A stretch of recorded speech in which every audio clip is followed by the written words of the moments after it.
MS યુનિવર્સિટીની science ફેકલ્ટીમાં ACPC દ્વારા પ્રવેશ નીતિનો વિરોધ શરૂ થયો છે। સાયન્સ ફેકલ્ટીમાં એફવાય બીએસસીની પ્રવેશ પ્રક્રિયા એસીપીસી દ્વારા કરવાનો નિર્ણય કરવામાં આવ્યો છે। યુનિવર્સિટી સત્તાધીશોના આ નિર્ણયને લઈ વિવાદ શરૂ થયો છે। યુનિવર્સિટીના છાત્ર સંગઠન સાથે સેનેટ સભ્યોએ વિરોધ નોંધાવ્યો હતો। આજરોજ સેનેટ સભ્ય નરેન્દ્ર રાવત સહિત એનએસયુઆઈના વિદ્યાર્થી નેતાઓએ એસીપીસીનો વિરોધ કરતા રજિસ્ટ્રાર અમિત ઢોળકિયાને એક આવેદનપત્ર આપ્યું હતું અને એસીપીસી દ્વારા કરવામાં આવનાર પ્રવેશ પ્રક્રિયા પર રોક લગાવવાની માંગ કરી હતી। સેનેટ સભ્ય નરેન્દ્ર રાવતે એસીપીસીનો વિરોધ કરતા ભાજપ નેતાઓ પર તીખા પ્રહારો કર્યા હતા।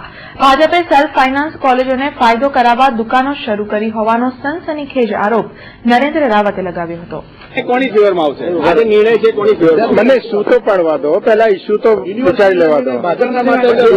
Late me study the issue first. Let me study the issue first. શું સ્ટડી? પેપરમાં I'll come back to within an hour. Janata પાર્ટીની સરકારે વડોદરાની પ્રજા સાથે વિશ્વાસઘાત કર્યો છે।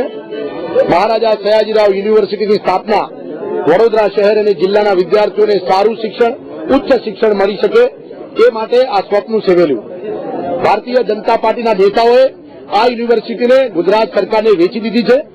એક સામાન્ય સાયન્સ ફેકલ્ટીમાં બીએસસી જેવા કોર્સની અંદર વિદ્યાર્થીને પ્રવેશ મેળવવા માટે અમદાવાદ જવાનું અને એને જૂનાગઢ કે વેરાવળ એડમિશન મળે તો એને 5 થી 10,000 રૂપિયા મહિનાનો ખર્ચ અને વાર્ષિક લાખ રૂપિયાથી વધારે ખર્ચ વાલીને પડે।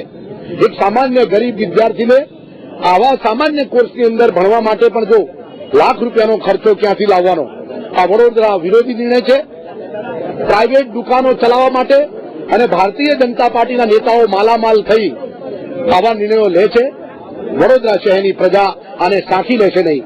વડોદરા શહેરની પ્રજાને અમારી નમ્ર વિનંતી છે કે આપણી વિશ્વવિખ્યાત યુનિવર્સિટીને વારંવાર ખોટા નિર્ણયો લઈને આ યુનિવર્સિટીને સામાન્ય કક્ષાની બનાવી દીધી છે। આપણે સૌ ભેગા મળી આપણા આ નિર્ણયનો વિરોધ કરી બીએસસીના એડમિશન એમએસ યુનિવર્સિટીના હસ્તક હોવા જોઈએ એ માટે આપણે આંદોલન કરવાના છીએ। વડોદરા શહેરની પ્રજાને આ આંદોલનમાં જોડાવા માટે અમે નમ્ર અપીલ કરીએ છીએ। એમને આ વસ્તુ કરવી હતી તો એમને પહેલેથી પ્રી પ્લાનિંગ કરવું હતું। આજ સુધી એમએસ યુનિવર્સિટીમાં મિનિમમ 1800 જેટલા રજીસ્ટ્રેશન ઓલરેડી થઈ ગયા છે। 1800 સ્ટુડન્ટ્સે ફીસ ભરી છે, તો એનું શું? જે લોકો આ વસ્તુ કરવી હોય તો એ લોકોએ પ્રી પ્લાનિંગ કરવું જોઈએ। તો આ વર્ષ માટે તો આ વસ્તુ રદ કરવી જોઈએ। આમાં આપણે જોઈએ છે કે વડોદરાના ઘણા એવા સ્ટુડન્ટ છે જે બીએસસીમાં એડમિશનથી વંચિત રહી જવાના છે। મેડિકલ એન્જિનિયરિંગની જેમ જ હવે બહારના જે રાજ્યો છે એ લોકોને વધારે એડમિશન મળશે ને વડોદરાના સ્ટુડન્ટને આમાં તો અન્યાય જ છે। રજિસ્ટર સરે એવું કીધું હતું કે ગવર્મેન્ટ જે છે એ આ બધો નિર્ણય લે છે, તો મારા મતે, હું જયારે વાઇસ પ્રેસિડેન્ટ છું, આટલા બધા સ્ટુડન્ટની લીડર છું, તો મારા મતે ગવર્મેન્ટે એમએસ યુનિવર્સિટીમાં દખલઅંદાજી ના કરવી જોઈએ। મારું તો એવું જ માનવું છે કે ગવર્મેન્ટ જે છે એ પ્રાઇવેટ કોલેજીસ પાસેથી પૈસા કમાવાનો આ એક મને તો એમનો ફાયદો જ લાગે છે, ગવર્મેન્ટનો ફાયદો, કે એ લોકો પ્રાઇવેટ કોલેજીસ પાસે મળીને આ બધું કરે છે અને એમાં એ લોકો સ્ટુડન્ટ્સનું હિત જોતા નથી, પોતાનો જ ફાયદો જોવે છે। અમે લોકોએ ઓલરેડી બધાને આવેદનપત્ર આવેલા છે, અમે લોકો ગવર્મેન્ટને બી આવેદનપત્ર આપીશું। આ વસ્તુ વિદ્યાર્થીઓના સતત વિરોધમાં છે, તો જયારે હું વાઇસ પ્રેસિડેન્ટ છું, સ્ટુડન્ટ લીડર છું, તો એની માટે હું ઉગ્રમાં ઉગ્ર આંદોલન કરીશ આવનારા દિવસોમાં।